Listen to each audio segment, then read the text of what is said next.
Good morning. We are on Joshua 22.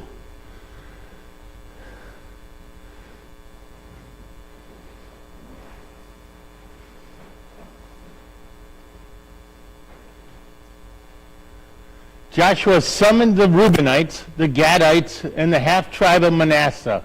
Why do you suppose he did that?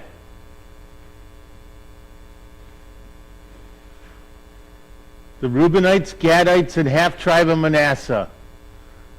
What side of the river are they on? They're on the east side.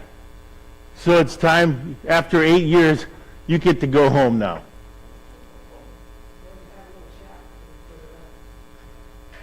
Have a little chat with them. He said to them, "You have carried out everything that Moses, the servant of the Lord, commanded you. And you have obeyed my voice in everything that I commanded you. You have not forsaken your brothers for many days now, right up till today. And you have carried out the commands of the Lord your God. Now the Lord your God has given rest to your brothers, just as he promised them. So now return to your tents, to the land assigned as your possession, which Moses, the servant of the Lord, gave to you east of the Jordan. But be very careful to follow the commandment and teaching that Moses, the servant of the Lord, decreed to you, to love the Lord your God, to walk in all his ways, to keep his commandments, to cling to him, and to serve him with all your heart and with all your soul." Then Joshua blessed them and dismissed them, and they went to their tents. To the half-tribe of Manasseh, Moses had given a grant of land in Bashan, and to the other half of that tribe, Joshua had made a grant among their brothers west of the Jordan. So when Joshua dismissed them to their tents, he blessed them and said to them, "Return to your tents with very great wealth, with large herds of livestock, with silver, gold, bronze, and iron, and with a lot of clothing. Divide the plunder taken from your enemies with your brother Israelites." So the descendants of Reuben, the descendants of Gad, and the half-tribe of Manasseh set out to return home. They left the people of Israel at Shiloh in the land of Canaan to travel to the land of Gilead, to the land assigned as their possession, which they had acquired there by the word of the Lord through Moses. When they came to Gilead by the Jordan, which is in the land of Canaan, so it's still on the west side, the people of Reuben, the people of Gad, and the half-tribe of Manasseh built an altar there by the Jordan, a conspicuously large altar. The people of Israel heard about it and said, "See, the people of Reuben, the people of Gad, and the half-tribe of Manasseh have built the altar on the frontier of the land of Canaan at Gilead of the Jordan, on the side of the river that belongs to the people of Israel." When the people of Israel heard this, the whole community of the people of Israel gathered at Shiloh to go to war against them. Then the people of Israel sent the priest Phinehas, son of Eleazar, to the people of Reuben, to the people of Gad, and to the half-tribe of Manasseh in the land of Gilead. We have heard of Phinehas before. Anyone remember what is he famous for? What had he done? Back in the Numbers. Okay, remember when the people were sinning with the Moabite women, and then one man brought a Moabite woman into his tent? What had Phinehas done? All right, he's put a spear through both of them, so it came out the other side. He killed them, and he was commended by God for doing that because he was jealous for the Lord. So Phinehas now, the son of Eleazar, so a future high priest, together with him they sent 10 tribal leaders, a leader for each father's house for all the tribe of Israel. Each one was a head of his father's house according to the division of Israel. So remember now, there's 10 tribes west of the Jordan. So they send their 10 elders to see what's going on then. They came to the people of Reuben, to the people of Gad, and to the half-tribe of Manasseh in the land of Gilead, and they spoke with them. They said, "This is what the whole community of the Lord has said. Why have you committed such an unfaithful act against the Lord, against the God of Israel, by turning from the Lord today? When you built an altar for yourselves, you rebelled against the Lord today. Was the sin of Peor so trivial?" And that's where they sinned with Moab. "Something from which we have not cleansed ourselves to this day, and for which a plague came on the community of the Lord, so that today you have to turn away from the Lord." Okay, and so what they're saying is, when those people sinned against the Lord at Peor, the whole community was affected.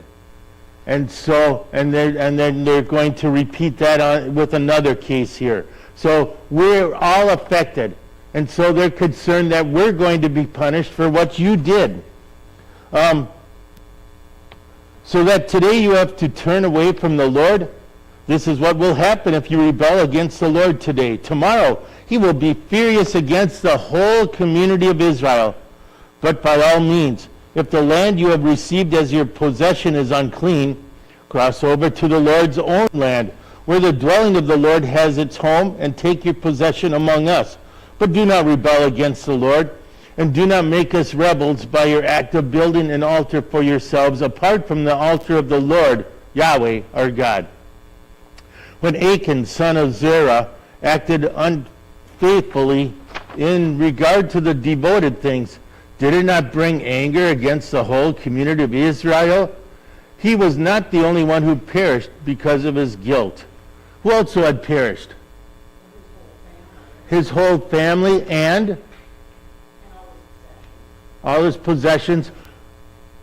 But what I'm saying is, remember, they went up to Ai, the city, and they were defeated, and several men got killed there. So some of the Israelites got killed because of him then. Then the people of Reuben, the people of Gad, and the half-tribe of Manasseh responded to the heads of the divisions of Israel. "By God, the true God, the Lord. By God, the true God, the Lord, he knows, and all Israel will know too.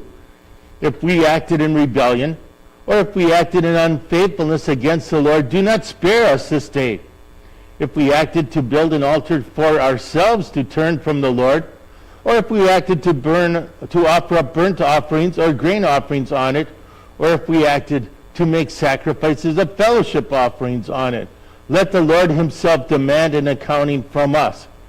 But in truth, we did this because we were concerned that in the future your children would say to our children, 'What connection do you have to the Lord, Yahweh, the God of Israel?' The Lord placed a border between us and you, people of Reuben and Gad, namely the Jordan. You have no portion in the Lord. Then your children would stop our children from fearing the Lord." So he said, "Come on now, let's build an altar, not for burnt offerings and not for sacrifice.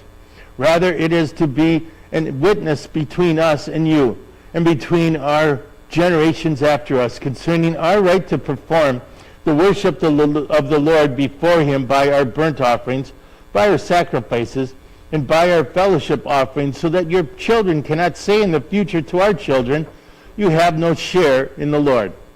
So he said, if they say that to us and to our generations in the future, then we will say, "Look at the replica of the altar of the Lord which our fathers made, not for burnt offerings and not for sacrifice. Rather, it is a witness between us and you. Far be it from us to rebel against the Lord and to turn today from the Lord by building an altar for burnt offerings, for grain offerings, or for fellowship offerings, apart from the altar of the Lord our God that is in front of his building." Phinehas the priest heard this, as did the tribal leaders of the community and the heads of the divisions of the tribes of Israel who were with him. They heard the words that the people of Reuben, the people of Gad, and the people of Manasseh spoke, and they were pleased. So Phinehas, son of Eleazar the priest, said to the people of Reuben, to the people of Gad and to the people of Manasseh. Today we know that the Lord is among us, since you did not act unfaithfully against the Lord. Now you have saved the people of Israel from the hand of the Lord. So the priest Phinehas, son of Eleazar, and the leaders returned from the people of Reuben and Gad in the land of Gilead to the people of Israel in the land of Canaan, and they brought them a report. The report pleased the people of Israel, so that the people of Israel blessed God, and they did not say anything more about going to war against them to destroy the land that the people of Reuben and the people of Gad were living in. The people of Reuben and the people of Gad named the altar Witness, because they said, it is a witness between us that the Lord is the one God. So, what could you say was good in this section? What was good? That they had unity. What else? Okay, so first of all, well, on both sides, really, of the river.